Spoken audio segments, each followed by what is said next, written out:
விவாதிக்கிறோம் சிறப்பு விருந்தங்களோடு. காங்கிரஸ் கட்சியிலிருந்து மூத்த தலைவர் திரு இதயதுல்லா அவர்கள், அவரின் நிகழ்ச்சிக்கு வரவிருக்கிறேன். திரு இதயதுல்லா அவர்கள்ட்ட ஓட்டுப்பதிவு சதவீதம் ஓவராலா ஒரு 72 75 கூட போகலாம். ஆனா பாஜக வேட்பாளர் இருக்கக்கூடிய இடத்துல தனித்துவமா கோவையில் 63% இருந்தது, இந்த முறை 71.17 மாறி இருக்கு. டென்ஷனையை பொறுத்த வரைக்கும் ஒரு 10% கூடி இருக்கு அப்படின்றாங்க. 67% வரைக்கும் வந்திருக்குன்றாங்க. நாளைக்கு மதியம் தான் அதோட ஃபுல் ரிசல்ட் வரப்போ 69 கூட 70 கூட ஆகலாம். அப்போ பாஜக வேட்பாளர்கள் இந்த தொகுதிகளில் பெரிய தாக்கத்தை ஏற்படுத்தியிருக்காங்கன்னு ஏன் பார்க்கணும்? இன்று ஐயா மறைந்த சீபா ஆதித்யநாத்துடைய நினைவு தினம். அவரோடு நான் அவர் என் மீது நட்பு கொண்டவர், அன்பு கொண்டவர். பாமரர்களையும் படிக்க வைத்த சீபா ஆதித்யநாத் அவர்கள் தமிழர் தந்தை இல்லை என்று சொன்ன பொழுது ஒரு போராட்டத்தில் இருந்த ஒரு காலகட்டம். இல்லை ஐயா, பெரிய ஐயா அவரை தமிழர் தந்தையே இல்லைன்னு சொன்ன ஒரு காலகட்டம் வரும்பொழுது நாங்கள்லாம் ஐயா சிவந்தியாலும் நாங்கள்லாம் ஒன்றா இருந்து போராடணும் ஒரு தகவல் சொல்லிடுறேன். பாமரரையும் படிக்க வச்சவர். இன்னைக்கு ஒரு பத்திரிகை மூலமாக பள்ளிக்கூடம் போகாதவன்லாம் படித்தாங்கன்னா பெரியவர். நான் சொல்லக்கூடியது சீபா ஆதித்யநாத். சிவந்தி ஆதித்யநாத் அவருடைய மகன். நல்லது. இப்போ சப்ஜெக்ட் வருவோம். இப்போ நீங்கள் கேட்ட கேள்விக்கு வர்றதுக்கு முன்னால் இன்றைக்கு 72 விழுக்காடு ஒரு 20 தொகுதியில் வந்திருக்குன்னு சொன்னால் அதில் பூரா பெரும்பாலும் தென்பகுதி மேற்கு பகுதி தான் வந்திருக்கு. சென்னையை சுற்றியுள்ள பகுதிகள் என்ன மதுரை நகரம் போன்றவைகள்லாம் கொஞ்சம் பின்தங்கி இருக்குது. பொதுவாக நகர வாக்காளர்கள் வாக்களிப்பதில் கொஞ்சம் மெத்தனம் காமிச்சிருக்காங்கங்கிறது ஒரு தகவல். இருந்தாலும் இப்போ தேர்தல் கமிஷன் சிறு சிறு தவறு செய்தாலும் அதை பெரிதுபடுத்தக்கூடாது அப்படின்னு தம்பி சூர்யா பிஜேபி சார்பாக சொல்றாரு.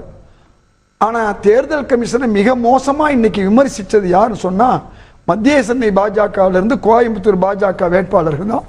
நல்லா தெரிஞ்சுக்குங்க, மிக மோசமாக விமர்சித்திருக்கிறார்கள். நம்ம திமுக சூர்யா கூட கம்மியாக தான் விமர்சிச்சாரு. எந்த அளவுக்கு தேர்தல் கமிஷன் மிக மோசமாக நடந்திருக்குன்னு. அப்போ அவங்க கூட்டணியாக இருக்கக்கூடிய தேர்தல் கமிஷன் மீது அவர்கள் விமர்சனம் வைக்கிறார்கள் போது அப்ப மற்றவர்களுக்கு என்ன நிலைமை ஏற்பட்டிருக்கும் அதைத்தான் திராவிட முன்னேற்ற கேள்விக்கு. அது ஒரு அட்டானமஸ் பாடி, அதனால பாஜகவும் விமர்சிக்கிறாங்க, திமுக விமர்சிக்கிறாங்க. யாரு பின்னணி, யார் பின்னாடி இயக்குனாங்கன்ற கேள்வி வருது. அட்டானமஸ் பாடி என்ன செஞ்சிருக்கு யோசிச்சு பாருங்க. 2 பெரிய விஷயத்தை பாஜக ஆதரவா செஞ்சிருக்கு. தேர்தல் நன்கொடை பத்திரம் குறித்த சமூக வலைதளத்துடைய பதிவுகளை நீக்கி இருக்கு. இன்னைக்கு அதை எதிர்த்திருக்காங்க எதிர்கட்சிகள், காங்கிரஸ் உட்பட. அது மட்டுமல்ல, தேர்தலுடைய விவிபேட் 1 வருஷம் வரையும் பாதுகாக்கப்படணும். 4 மாசத்துல நீக்கி இருக்காங்க அந்த தவறுகள் செஞ்சனால. நீங்க எப்படி பாஜகவுக்கு தொடர்பு இல்லை அப்படின்னு சொல்ல முடியும்? தேர்தல் கமிஷன் இன்னைக்கு எல்காட்டா இருக்கட்டும், பிஇஎல் இருக்கட்டும், இந்த 2 கம்பெனியில டைரக்டர் பாஜகக்காரர்கள். நல்லா புரிஞ்சுக்கோங்க, யார் இந்த சிப்பை பதிவு பண்றாங்களோ, யார் மிஷின் தயார் பண்றாங்களோ, இவர்கள் பிஜேபியில் ஒரு டைரக்டர் தான் இருக்காங்க. அதனால நீங்க ஏதோ தேர்தல் கமிஷன் புனிதம் சொல்லிட வேணாம். இன்னைக்கு தேர்தல் கமிஷன் நாங்க குற்றம் சாட்டினதை விட பாஜகவுடைய வேட்பாளர்கள் குற்றம் சாட்டி இருக்காங்க. இதுதான் உண்மை. சூர்யா, நம்ம பாஜக சூர்யா என்ன சொல்றாரு? அவங்க 1-2 தப்பு பண்ணுவாங்க வழக்கம் போல. எப்படி இந்த சமீப காலமாக நம்முடைய பல்வேறு விஷயங்கள்ல அரசுக்கு இடி மேல ஆதரவு, ஐடி மேல ஆதரவா பேசுறது, அதாவது ஒன்றும் இல்லை. இன்னைக்கு இந்திய மக்கள் பெரும்பாலும் என்ன சொல்றாங்கன்னு சொன்னா, இந்த விவிபேட்டை 100% நீங்க என்னணும் அப்படின்னு சொல்லும் போது நீங்க தேர்தல் எலக்ட்ரானிக் மிஷினை மாத்துங்கன்னு சொல்றதுக்கும் அவங்க எதிராக இருக்காங்க. விவிபேட் விஷயத்துல மக்கள் கேட்கறாங்க, செஞ்சுட்டு போலான்னு சொல்லாம அப்பவும் அவங்க தேர்தல் கமிஷனுக்கு ஆதரவா இன்னைக்கு எல்லா ஊடகங்கள்லையும் விவாதங்கள்ல ஏன் ஆதரவா பேசுறாங்க? ஒருத்தர் கூட பாஜகவினர் நியாயமான கோரிக்கை செய்யட்டும். என்ன பயம் அவங்களுக்கு? நீதிமன்றம் ஏத்துக்கிச்சா? 12 நாள் ஆகும், திரும்ப நம்ம பழைய முறைக்கு போகணுமான்னு நீதிமன்றம் இன்னும் முழுமையான தீர்ப்பு கொடுக்கல சார். நான் சொல்றது, நான் கேட்கறது எல்லா கட்சிகளும், அது நாம் தமிழராக இருக்கட்டும், அதிமுகவாக இருக்கட்டும், எல்லாமே ஏன் விவிபேட் விஷயத்தில் இந்த மாதிரி இருக்கீங்கன்னு கேட்கும் போது பாஜகவினர் மட்டும் தேர்தல் கமிஷனுக்கு ஆதரவாக இருப்பது ஏன்?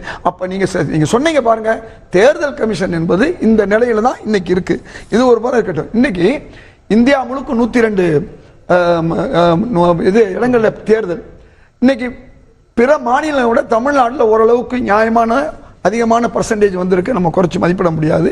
அதனால இன்றைக்கு இந்த தேர்தலை பொறுத்தவரை யார் கதாநாயகர்கள்? ஒன்று காங்கிரசுடைய நியாய பத்திரம், தேர்தல் அறிக்கை. ரெண்டாவது, நீங்க தமிழ்நாடு முழுக்க பார்த்தீங்கன்னா பல கூட்டங்களை நம்ம உங்க தொலைக்காட்சி உட்பட எல்லா தொலைக்காட்சியிலும் பார்த்தோம்.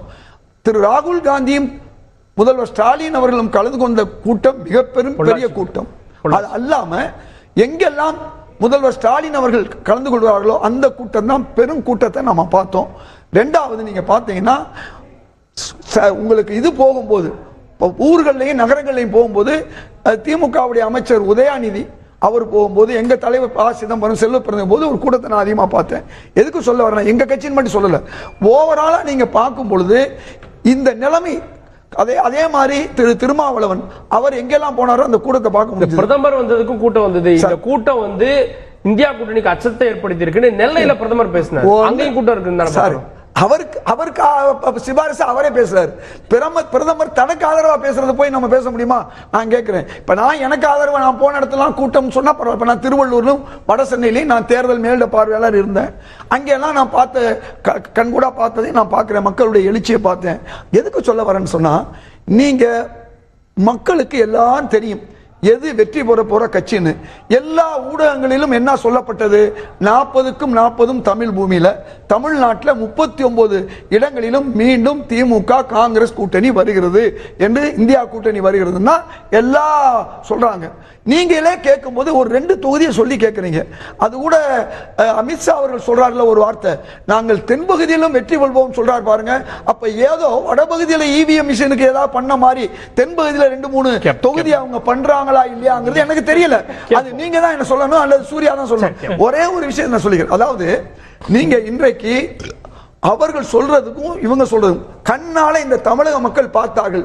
எந்த தேர்தல் களம் இன்றைக்கு இந்தியா கூட்டணியுடைய தேர்தல் களம் எப்படி இருந்தது, மற்றவருடைய களம் எப்படி இருந்தது.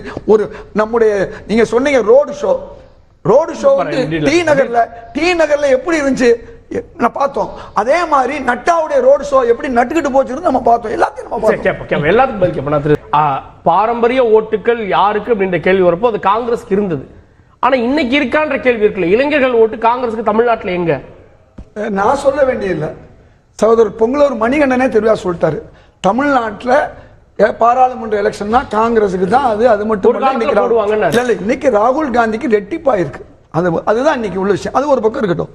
இப்ப இந்த இளைஞர்கள் வாக்கு யாருக்கு அப்படின்னு பாத்தீங்கன்னா, நீங்க இன்னைக்கு எந்தெந்த ஊர்ல மிக குறைவான வாக்குப்பதிவுன்னு சொன்னா, இளைஞர்கள் ஐடி துறையில் இருக்கக்கூடியவர்கள் அதிகமா இருக்கக்கூடிய Chennai central, Chennai south, Madurai, Chennai north, அடுத்து கோயம்புத்தூர், இங்கே தான் வந்து உங்களுக்கு இளைஞர்கள் அதிகமா ஐடி துறையிலையும் வேலை பார்க்குறாங்க.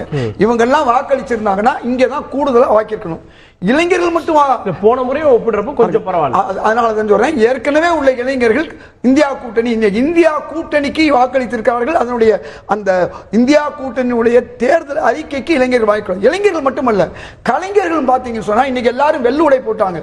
பொதுவா சிகப்போ மஞ்சளா போட்டா நம்மள காவின்னு நினைப்பாங்கன்னு சொல்லி எல்லாமே வெள்ளுடை போட்டு இன்னைக்கு கலைஞர்கள், நான் சொல்றது சினிமா திரைப்பட கலைஞர்கள், அதெல்லாம் இருக்கட்டும். வாக்கு குறியீடா, ஒரு குறியீடு, தெளிவான குறியீடு. அது மட்டுமல்ல, நீங்க எல்லாரும் வெள்ளை ட்ரெஸ் போட்டுருக்கீங்க, ஸ்லிப் குறைவு. ஆமா, நாங்க வெள்ளுடை தான், நாங்க இந்தியா கூட்டணி. நீங்களே சொல்லிட்டு இப்ப நாங்க இன்னைக்கு ஒரு முக்கியமான விஷயம், சென்னையில முன்னையெல்லாம் திராவிட முன்னேற்ற கழகம், காங்கிரஸ், அதிமுக தேர்தல் பூத் ஸ்லிப் கொடுப்பாங்க. இந்த தேர்தல் கமிஷன் செய்த ஒரு சதி, அதை கொடுக்காம தடுத்து தான் கொடுக்கறதாக கடந்த முறை ஒழுங்கா கொடுத்தாங்க. இந்த முறை சென்னையில் இதை கவனித்துக் கொள்ளணும் எல்லாரும். சென்னையில் அதிகாரிகள் செய்த தவறோ அல்லது தேர்தல் கமிஷன் செய்த தவறோ இன்றைக்கு பூத் ஸ்லிப் கொடுக்காதனால நம்ம ஆளுங்க வாழைப்பழத்தை உரிச்சு வாயில கொடுத்தா சாப்பிடுவாங்க. நீங்க தேர்தல் ஸ்லிப், பூத் ஸ்லிப் வந்திருந்தா ஒரு 10% வாக்குகள் கூடுதலாக வந்திருக்கும் சென்னை போன்ற பெருநகரங்கள்ல. அதை செய்யாது ஒரு மிகப்பெரிய தவறு. மூணாவது, இன்னைக்கு பிஎம்கே இந்த நம்ம திரு அண்ணாமலை சொன்னார் பாருங்க, நீட் விஷயத்துக்கு எதிராக. அதன் பிறகு என்ன சொன்னா, பாமக வாக்குகள் ஏற்கனவே வந்து திமுகவுக்கு இல்லைங்கிற ஒரு சூழ்நிலை, இதுக்கு இல்லைங்கிறது, நம்ம பாஜகவுக்கு இல்லைங்கிற நிலைமை மாறி இன்னைக்கு முழுமையாக பாஜகவோடு சேர முடியாத ஒரு சூழல்ல நீட்டு விஷயம், அவங்க இடஒதுக்கீடு வந்து அன்னைக்கு அதிமுக கொடுத்துங்கிற எண்ணம், இப்படி பல்வேறு வகையில பாமகவுடைய வாக்குகள் வந்து பாஜகவுக்கு கிடைக்கல. அதனால பாஜகவை பொறுத்தவரை 3வது இடமோ 4வது இடமோ நாம் தமிழருக்கு அடுத்து கூட சில இடங்களில் வரலாம்னு சொல்றாங்க. இப்படிப்பட்ட ஒரு சூழல் தான் இன்னைக்கு இருக்குது. இப்படிப்பட்ட ஒரு நிலையில் இன்னைக்கு இன்னைக்கு வாக்குகள் அளித்த மக்களுடைய எண்ணங்கள், மனப்போக்குகள் எல்லாமே ஒட்டுமொத்தமாக இந்தியா கூட்டணிக்கான வாக்குகள் என்பது நமக்கு தெரியும். 40 நமதே என்று சொல்லக்கூடிய நிலைமை. நான் வந்து திருவள்ளூர் 2 தொகுதியில் நான் பொறுப்பாளராக இருந்து பார்த்தேன். மக்களுடைய எழுச்சியை பார்த்தேன். எங்கெல்லாம் அவர்களா வந்து வேட்பாளர்களை வந்து எங்க சசிகாந்த் செந்தில் போன்றவர்களை பார்த்துட்டு எல்லா கட்சியினரும் நாங்க வாக்களிக்கிறோம் அப்படிங்கிற நிலைமைக்கு வந்துட்டாங்க. காரணம், ஒரு ஐஏஎஸ் அதிகாரி மோடி அவர்களுக்கு எதிராக பதவியை தூக்கி எறிந்தவர் இன்னைக்கு தேர்தல் நிற்கிறாரு இந்தியா கூட்டணி சார்பாக. இதுதான் இன்னைக்கு முக்கியம். இதான் நடக்குது. ஓகே, ஒரே ஒரு நிமிஷம், 3வது 4வதுன்னு சொல்றாரு. அட்லீஸ்ட் பாஜக சுயமா காலூன்றி நிற்கும் 40 ஆண்டுகளாக திராவிட கட்சிகள் பின்னாடி பின்னாடி சவாரி செஞ்சுட்டு நீங்க எங்களை குறைச்சு மதிப்பிடுறது, நாங்க பெருசா பண்ணலன்றது மக்கள் வேடிக்கையா பாக்குறாங்க. பரவாயில்ல, யாரு ஓட்டு கிடைக்குதோ இல்லையோ தைரியமா நாங்க தனியா நிக்கிறோங்க. நாங்க தைரியமா நிக்கிறோம். நீங்க வந்து 18 வருஷம் தமிழகத்தை ஆண்டவர்கள் சுதந்திரம் அடைஞ்சு இன்னைக்கு வரைக்கும் திராவிட கட்சிகள் கிட்ட சவாரி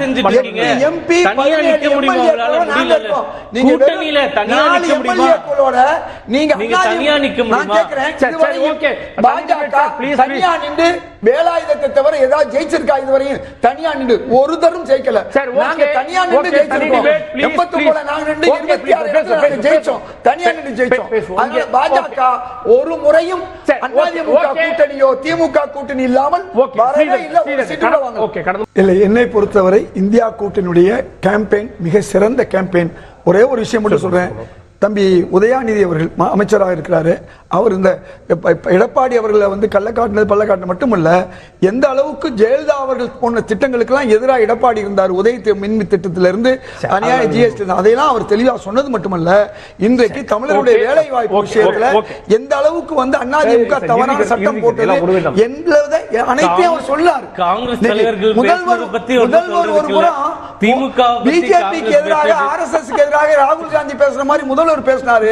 அதிமுக எதிராக அமைச்சர் உதயநிதி பேசினாரு.